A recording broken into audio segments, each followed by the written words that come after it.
Bismillahirrahmanirrahim. Assalamu alaikum everybody watching me.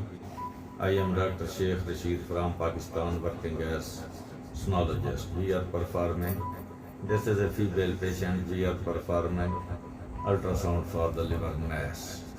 As you see here, this is the left lobe of liver. Now we come to the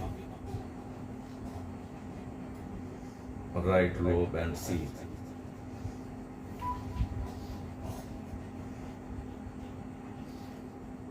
This is the right hepatic vein, middle hepatic vein, and this is the left hepatic vein.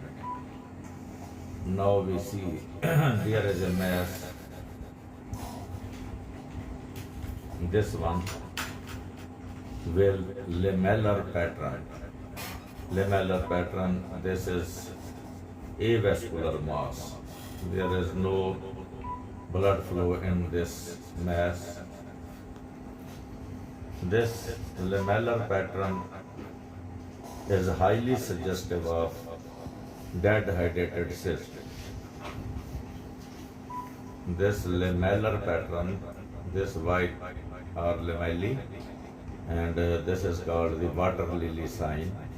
This is essentially a case of dead hydatid cyst in the liver. Now we see the segmentation. As we see, this is the left branch of portal vein. This is the umbilical point. This is segment 2, segment 3, and this is segment 4B. The mass is present in the segment 4B. Thank you for watching the dead hydatid cyst. Islam Zindabad, Pakistan Zindabad.